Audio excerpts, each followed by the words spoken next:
Hello everyone. In this PPT, we will be studying of the lecture 4 from the unit 2 transducer from the subject electronic measurement and instrumentation. So let's begin with the contents. First, we will be seeing wire type strain gauge, then foil type strain gauge, then load cell, then strain gauge load cell, then applications of strain gauge load cell, and last we will be seeing the summary of that. So first, wire type strain gauge. Okay, so here this strain gauge consists of grid of fine resistance wire of about 0.025 mm in diameter. So you can see in the diagram, they are less directly bonded on the surface of the structure under study. So they will be less bonded. So you can see in the diagram. Okay, so the leads are there outside for the external connection, then wire grid is there which is evenly placed on the whole surface. Okay, and then below the paper will be there, on that the wire grid will be there, and then coating will be done. Okay, like that it will be done. So what are the features of wire type strain gauge?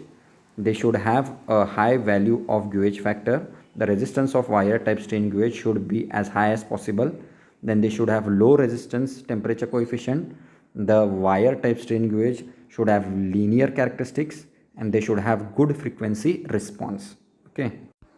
Then next we will be seeing foil type strain gauge. So foil type strain gauge, what it will be? In the foil type strain gauges are similar materials to wire strain gauge. Okay, so it is the latest in the strain gauge. It is etched foil strain gauge. Okay, it is an extension of the resistance wire strain gauge. So it is the developed version of the wire strain gauge. So they have greater heat dissipation capacity on account of greater surface area, and then they are employed for higher operating temperature ranges. So what are the features? Resistance wire of foil gauge are available in between 50 to 1000 ohms. The next maximum gauge current is about 30 milliamperes. Okay, so this will be a foil type strain gauge. The next one is load cell. So load cell, it is what? It is a passive transducer or sensor. So load cells are elastic devices that can be used for measurement of weight or force through the use of secondary transducer.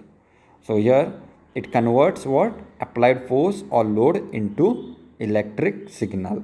Okay, so load cell utilizes an elastic member as the primary transducer and strain gauge as the secondary transducer. Electrical output provided by the strain gauge can be connected to various measuring instruments for indicating, recording and controlling the weight or force. So these electrical signals, what they will be done? They can be voltage change, then current change or frequency change in this load cell. Okay, the load cell, how it will be looking, you can see in the diagram. Then next we will be seeing about the strain gauge load cell. Okay, so here in this you can see the figure of the strain gauge load cell.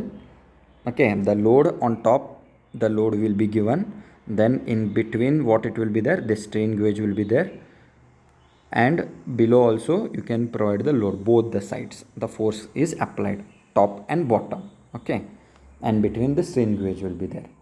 So here it consists of a steel cylinder, okay, on which 4 identical strain gauges will be there.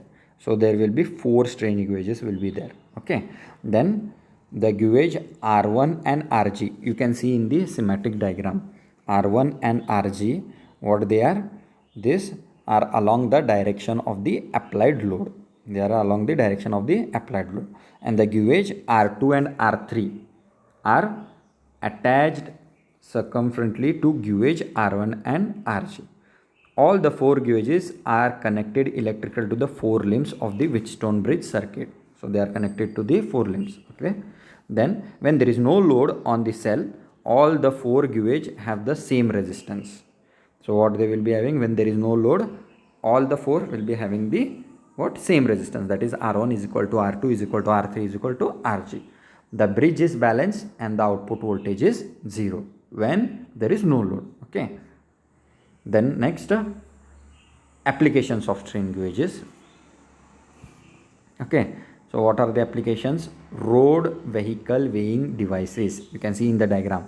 That is, vehicles, they will go and park on that weighing device, and you will get the weight of that. Okay, then draw bar and tool force dynamometer, you can see in the diagram. Then crane load monitoring the load of the crane, that is you can see in the diagram.